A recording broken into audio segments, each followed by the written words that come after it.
98. Tzadi Yom and Aleph.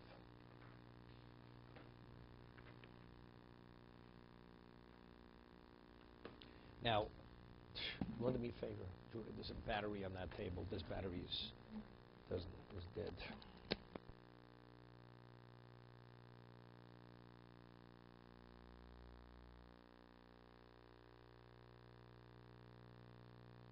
Okay.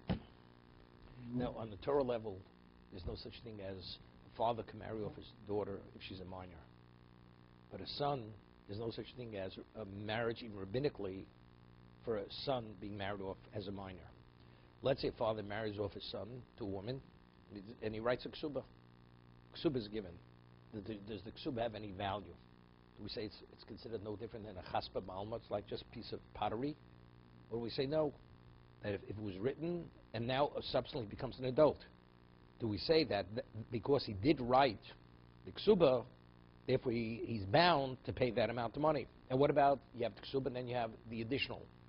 He gives additional, besides the base ksuba, 200 or 100 for a psula or not a psula, a widow, he gives additional money.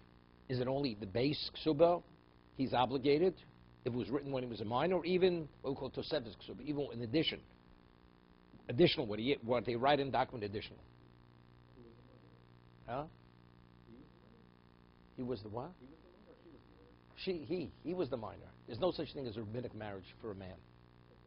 Right? For a woman, there's a Torah marriage, there's a rabbinic marriage, but for a man, there's no such thing as a rabbinic marriage. But his father married off, so what? They went through the motions, and he had a ksuba written for the boy, his little boy below bar mitzvah, and now he becomes bar mitzvah. That document, what's its value? Does it has no value whatsoever? Or it has value, but only the minimal, the base amount, which is the 200 and 100. Or we say, no, whatever's in that document, he's bound. If now it becomes a Torah marriage, he's bound to whatever's in that document. That's the discussion. Koton she'isiya oviv, a koton. Koton is the minor, he's a male. Ksuboso kayemes, shamnas kein kimo. The ksuba remains intact, because he agreed to marry her as a minor, and they obligated themselves to that amount of money. Gershin is gairo, ishto imo. You hear this? Person was a goy. Wrote a ksuba as a non-Jew, and he was converting. And he wrote the document to obligate himself, and his wife also. So he wasn't Jewish, she wasn't, they both converted. And he wrote the ksuba free to bind himself for the marriage that's going to take place. Ksubasa kayemis. The ksuba, because again, it's a financial commitment. So since it's a financial commitment, shamnas ken kimo, right? Because that was the original arrangement. They agreed to get married if he obligates himself. It's like a financial document. Don't call it a marriage document. It's a financial document that he agreed to obligate himself for that amount of money. I know, but he retained the document even afterwards. So it becomes binding when he becomes an adult. When he becomes an adult. Right? If let's say he never crosses the threshold into adulthood. Doesn't cross the threshold into adulthood. He's an adult, and the document still, and he never voided that document. Never voided that document. Do we say he said that document means nothing? Or do we say, no, since he didn't void it, when he became an adult, does it still have value? So we say it still has value. He says that we say that the ksuba has value to bind him, that's only for the 100 and 200. But the additional amount of money, he doesn't get. She doesn't get. Rabbi Yudah mafil toseves yesh lo. No. Even the additional money that was written to the document, he's bound to pay the woman. Meisveik. We learned in the Brisa, chichu notelis, mashechichu. It says if after he became an adult or after they converted, they went and they wrote another. Right? What they added to the 100, 200, then he pays out that amount. So what's the inference? Chichu ein, lo chichu lo. Seems to be, it's only if he gave additional money after the marriage, after he became an adult or after he converted. That's when you pay out the additional money. Right? But what was written when he was a minor or when he wasn't Jewish, that the additional to the basic ksuba has no value. Ema afma shechichu, meaning that in additional to the tosefes, to the additional financial money that he gave him before, if he adds more, he even adds to more. But he says, factually, it doesn't say that. It says in the Bryce, in the Bryso, chichu not l'mashe chichu.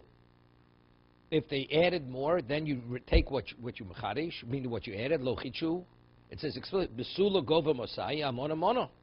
So you see clear, it says explicitly in the Bryso, if you add more to the base amount, then you get it. If you don't, not, it seems to be, although he added, when the original ksub was written as a minor, he had written 200 plus whatever. It says only if he wrote it after he became an adult. But the original document, although it said more than 200, 100, means nothing. So Tiyufti Rebutas is refuted. On that, the verse is Rebuda Mastis and Atishay. Rebuda made them, what he said was wrong, is incorrect. But the Mishnah misled him, meaning he learned the Mishnah incorrectly, and because he read the Mishnah incorrectly, therefore, he wasn't aware of the Brisa. Rebuda wasn't aware of the Brisa. What was the basis for his mistake? It says in the Mishnah that if a minor writes a ksuba as a minor and becomes subsequently an adult, the ksuba isn't intact. So how do you understand ksuba? Ksuba normally means whatever's written in the ksuba. So what's written in the document? 200 plus whatever else he obligates himself. Because it says ksuba is kayemis. The ksuba is intact. Veloi ika ksuba koi. But we see from the Brisa, what does ksuba mean? Doesn't mean whatever's written in the document, means the base ksuba. Because that you see from the Brisa, because it says unless he adds, when he becomes an adult, the additional amount of money, all she gets is 200 or 100, not a cent more. Even though he had written in the document initially, when he was a minor, more than 200. It's only if, as an adult, if he added, only then does he give more than the 200. Okay? Okay,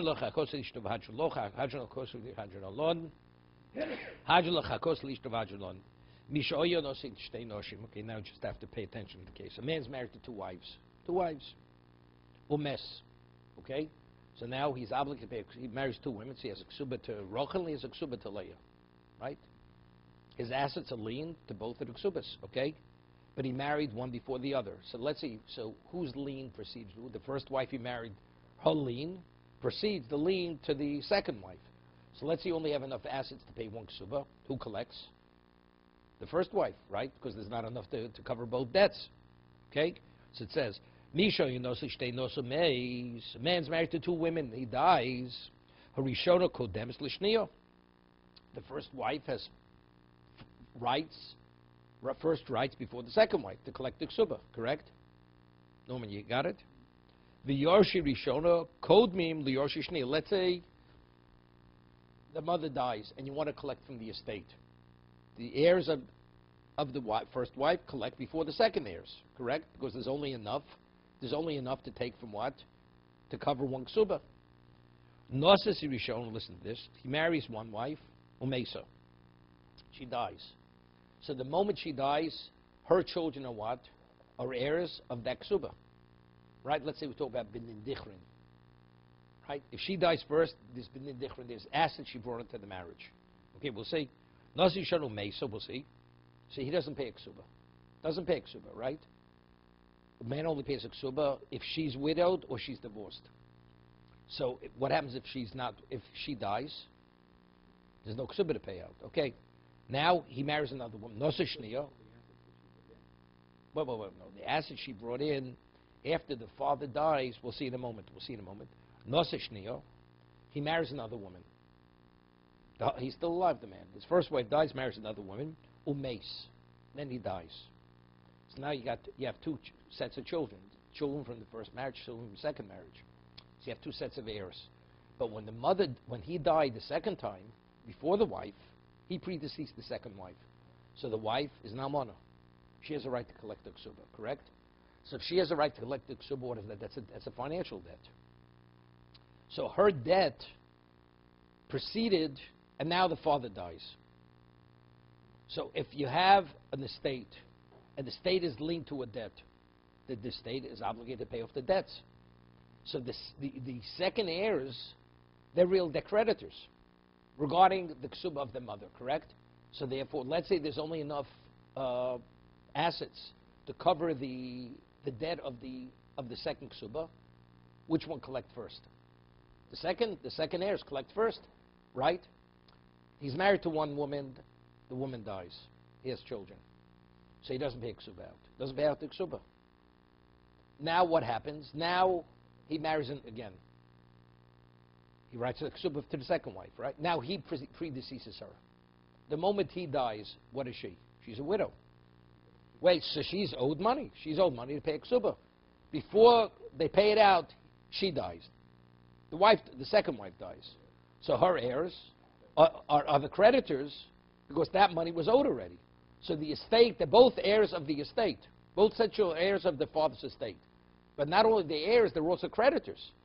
Because they have a right to collect the mother's ksuba from the estate, right? First ones don't. That they'll get, but we're talking about right now the actual ksuba, the 200 or more that he added to it, right? That has to be paid before we talk about inheritance, right? That has to be straightened out. First we attend to that, then we'll talk. Whatever's left, they'll divide equally.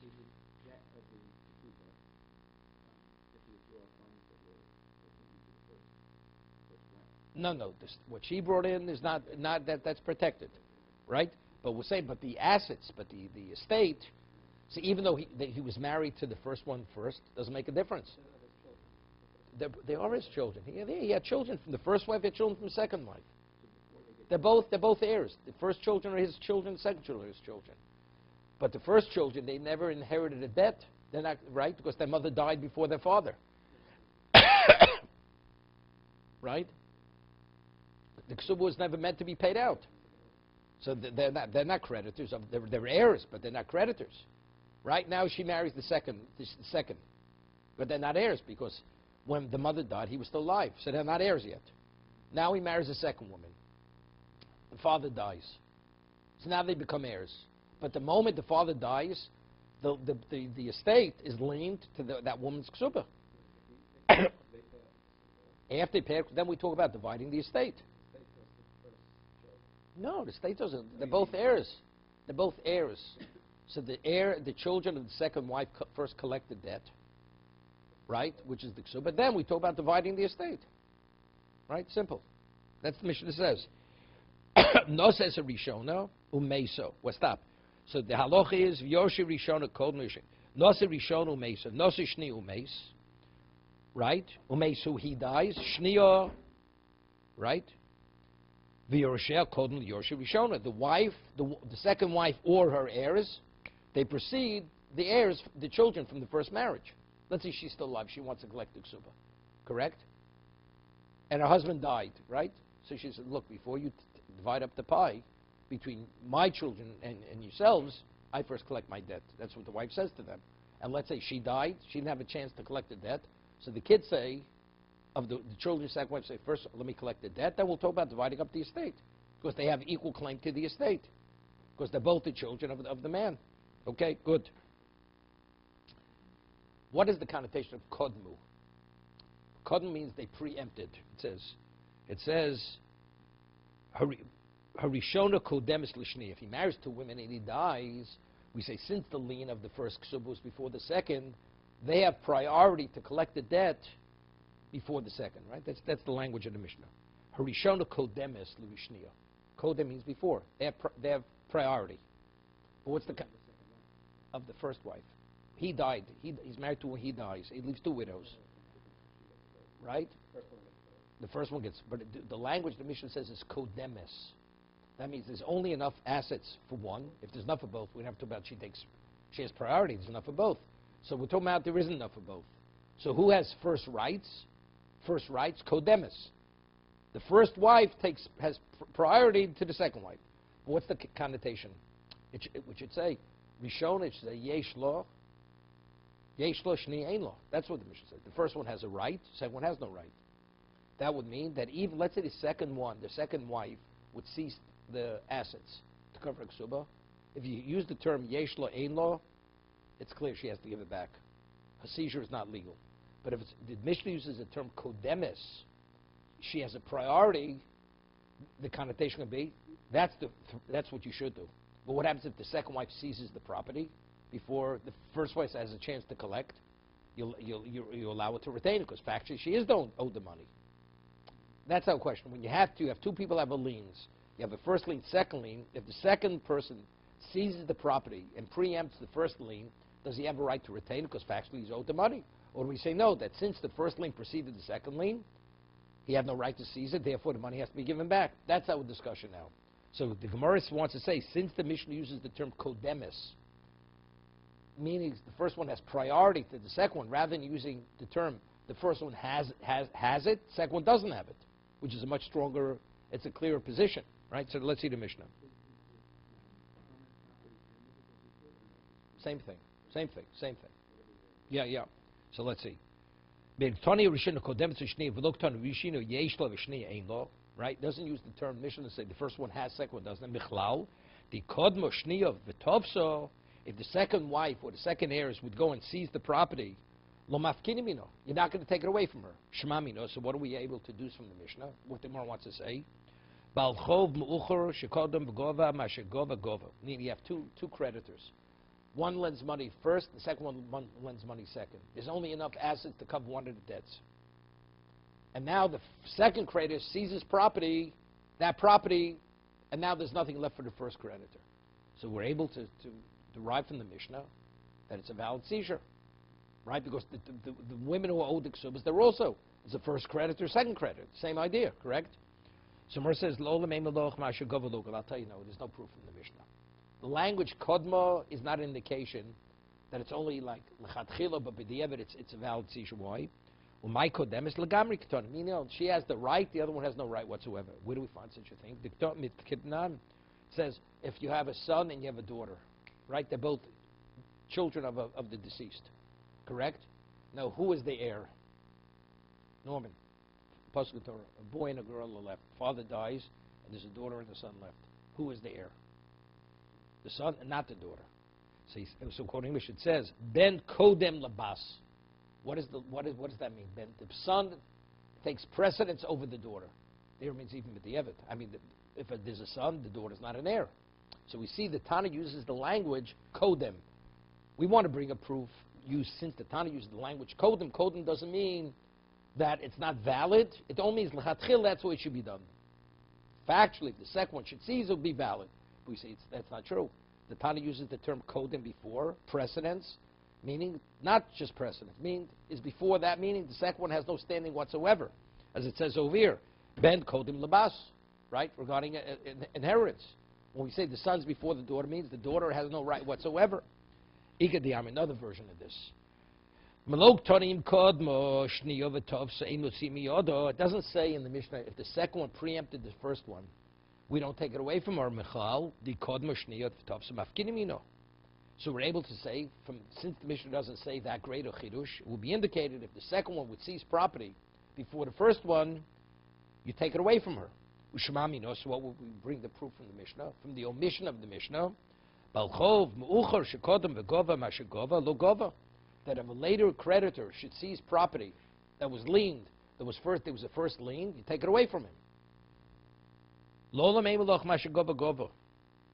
no proof from the Mishnah. I'd say no, maybe it is. Since the Tana used the language in the second case, that it says that the Kodesh Shniyah V'Yorshin Kodmi L'Yorshin Rishona, that's the second one. This is the case where a man marries a woman, the woman dies, he has children first wife, marries another wife, has children, and then the wife dies. It says the heirs of the second one collect before the first. Here it's true. Right? Why do they collect before the first one? There's no lien. The second ones are heirs. They're not debt. They're not creditors. In the case where the husband dies between the two marriages, who are the second children? The second children, they inherit the debt from their mother. Right? They're coming to collect the debt of the ksuba for them on behalf of the mother, from the estate. No, you with me? Okay, good.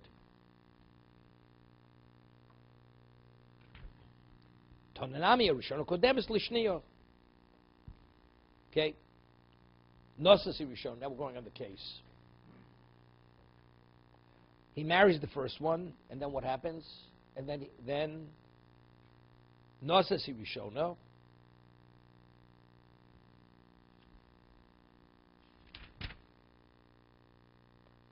Right, and then she dies. Right. That's it. He marries a woman, and then she dies. We're talking about he had children.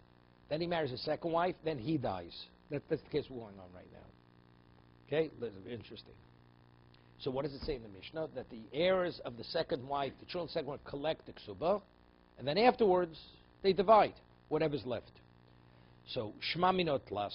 From that statement, Mishnah, we're able to extrapolate 3 halachas. 3 things we're able to learn. Shema Mino Achas B'chai Vachs B'moso Yesh Lo Ksubas B'nin Dichrin. Lo Chayshin L'Nsuyei. What is Ksubas B'nin Dichrin? Ksubas B'nin Dichrin is these are the assets that the wife brings into the marriage, right? The father gives the dowry, and upon, let's say, the husband's death, she gets it back, right? This is in addition to the ksuba.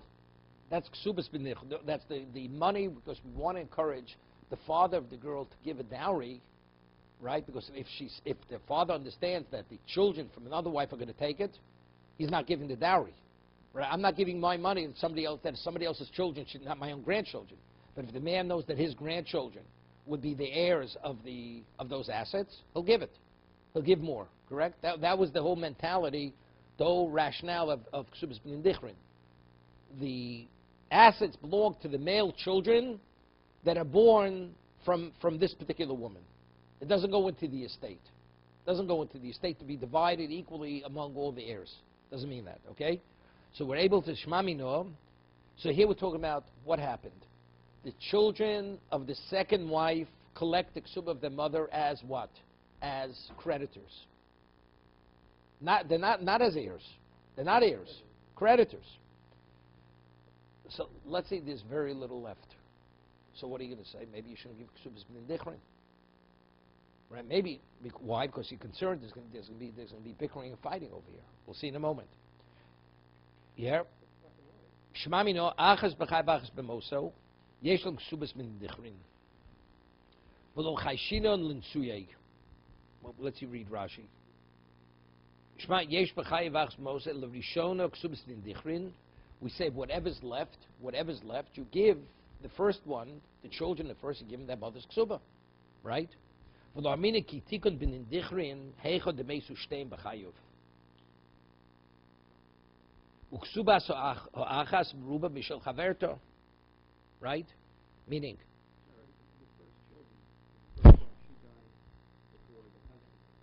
Correct.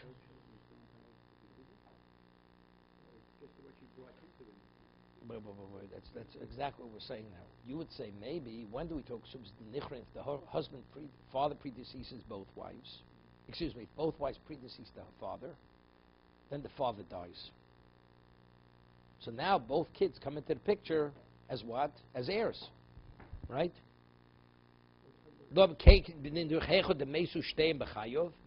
dichrin is if they both die, both wives die in the father's lifetime, so he's the heir originally. The whole thing, we don't want his heirs to take the other one's ksuba, the dowry that the other one brought into the marriage.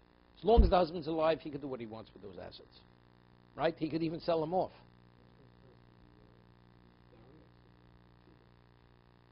Before the man marries the woman, the father gives her a dowry.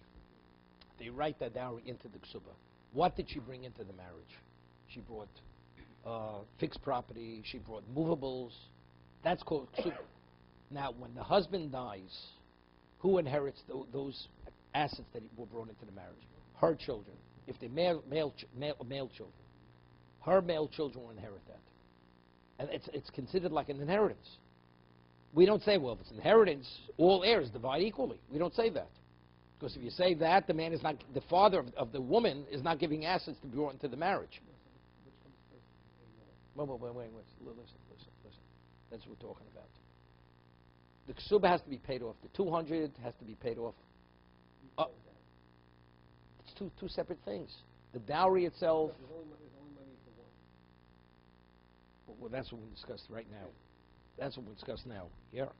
So you would think maybe when do you pay off ksubas b'nin dichrin? If the wives die, now he has assets from Rachel, he has assets from Leah. Now he dies. So we say now each of the children come in as what? As heirs. They're heirs, right? Neither of the children are creditors here, correct? They're equal. Both of them heirs. So we say when we divide, first we have to take out of the estate what Rachel brought in and what Leah brought in. Each one take, and what's left, they divide. Right? What happens when you take out of the estate, after you finish with din dichrin, there's no estate left. and we'll see, there's no ksubas b'ndichrin. Because on a Torah level, children have to inherit. Inherit means inherit equally. So unless there's extra money left in the estate, the Chachomim never said there's ksubas b'ndichrin, because they're not going to revoke the laws of inheritance. Understand? Factually, the husband inherits a wife, including ksubas b'ndichrin, including that. Except they made it, the Chachomim said, but if that's the case, they're not bringing assets into the marriage. So we said if they go to the children of Rachel and the children of Leah, what their mothers brought in. But what happens if the father was penniless? When he died, all that was left was ksubas b'ndichrin. The assets. No, the assets. In addition to that. In addition. But let's say the father had no assets. He had no assets. The father had no assets of his own. The only assets he has were the assets that two wives brought into the marriage. Now, when his wives died, who was the heir? He's the heir. A husband inherits the wife. Before the children. Both wives died first. And now you have he inherits them. Okay? Now he dies. When he dies, the only thing that's left that he had, leaves over, is the assets of Rachel and the assets of Leah. In that situation. Wait. It's not going to the kids. Now they divide everything equally. Why do they divide everything equally? Because the kids are heirs. But if we're going to say ksubas b'ndichrin, which is a rabbinic legislation, right? The rabbinic legislation interferes with the Torah law of inheritance. Because Torah says that children, male children, everybody, unless you're a bechor, inherit the father equally. See if there's something left in addition to the ksubas b'ndichrin. Let's say there's $100 left. Okay. You know where the laws of inheritance manifest themselves? For that $100. They'll divide that's the estate. They'll divide it. So therefore, ksubas b'ndichrin will go to Leah's children, Rachel's children. What's left, they'll divide. But if there's nothing left, there's literally nothing left. All there is, then we don't say ksubas. The rabbinic law that the b'ndichrin, that the assets go to the children of Rachel and Leah, we don't say that in that situation.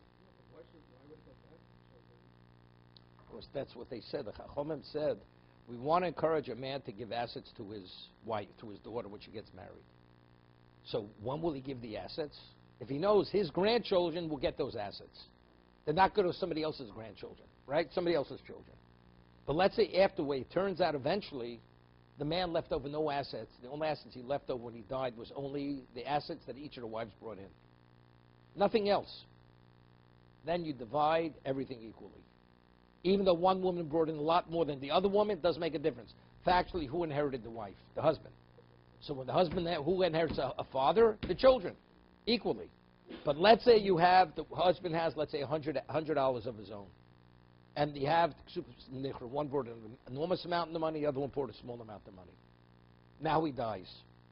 The large amount of money goes to the woman who brought in the larger amount, and the lesser money goes to the other one. Now, the $100 that's left, that's how we apply the laws of inheritance. That's how it manifests itself.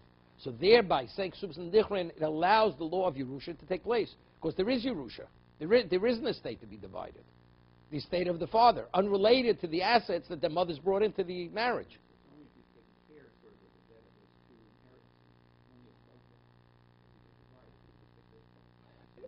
Right. But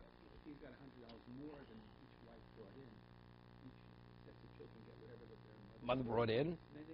Exactly. So that's the laws of inheritance.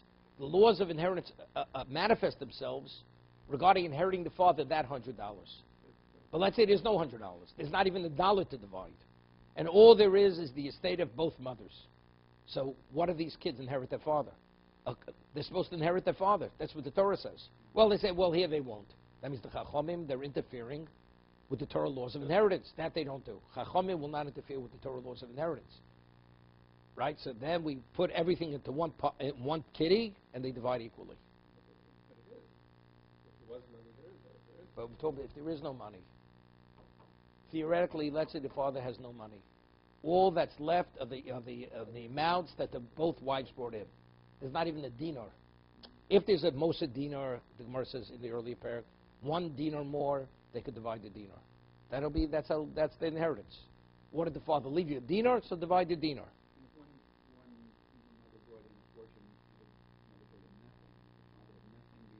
Not even a dinar. Not even a dinar. Equally. Because factually, the husband inherited the wife. Factually, the father did inherit the wife. So therefore, if it's his inheritance, it goes to the kids. How do you differentiate between one group and the other group? What happens to the Torah law of inheritance? Say if there's a dinar where they could divide equally, so that's where the law of inheritance takes place. That's how it's applied. But if there's no dinar to divide, so what do you do? Then the law of inheritance is not being applied. Then you take the larger amount, small amount, put into one kitty, and they divide that equally. That's the estate. Okay, so now we'll be able to understand a little bit here. So he says, we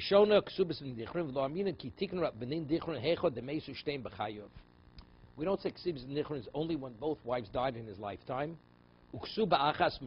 Yeah, one woman, one ksuba is larger. And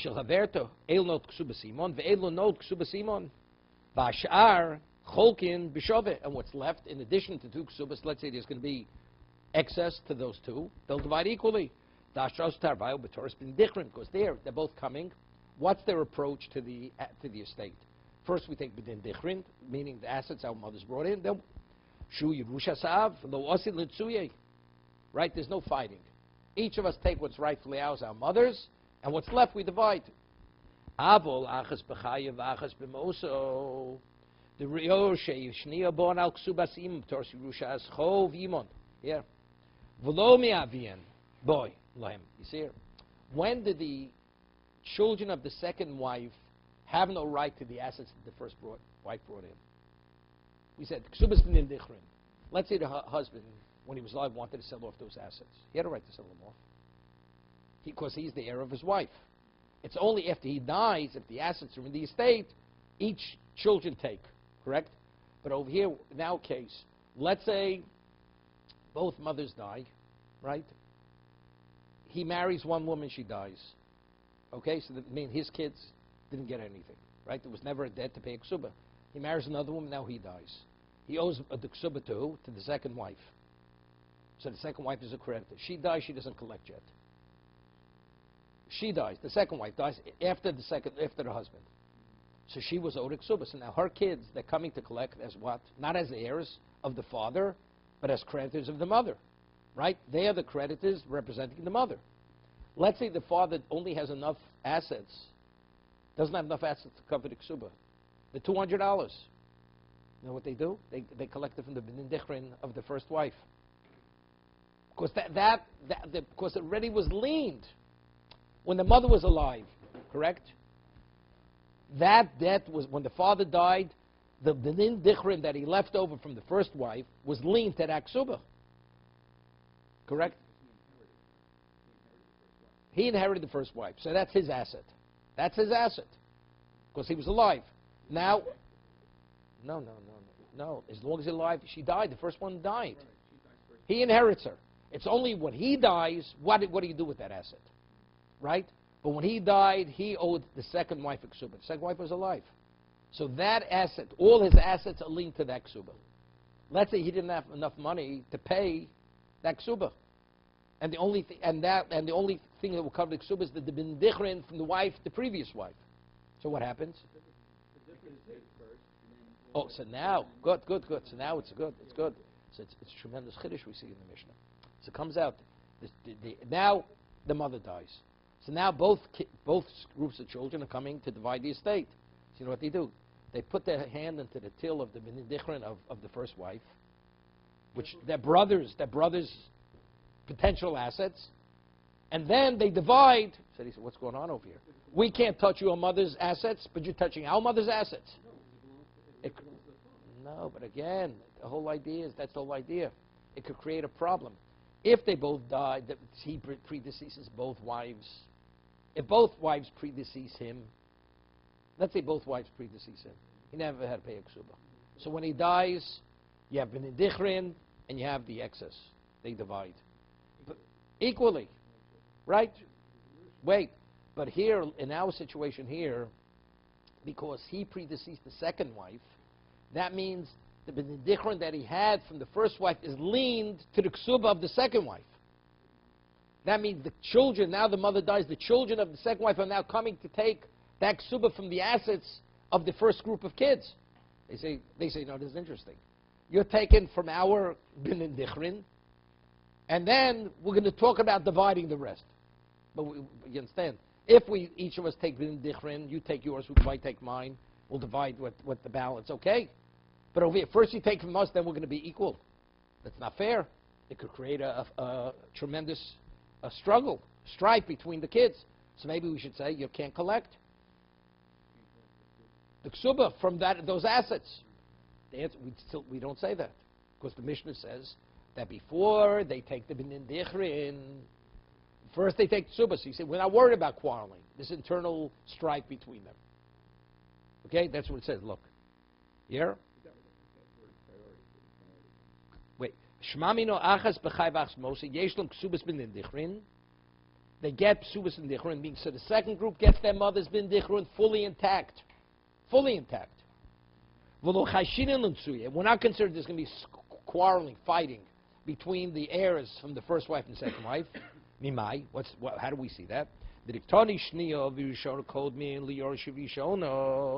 Since we see the second one and her heirs, they take precedence over the first heirs.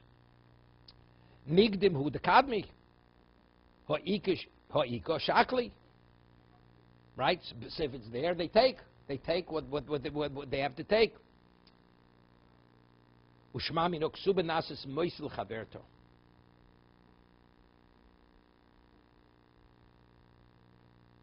You also see something else, a phenomenal thing. We said the ksuba is nasa moser. We said you take from the assets of the first wife, the psubas min dichrin, and then they divide.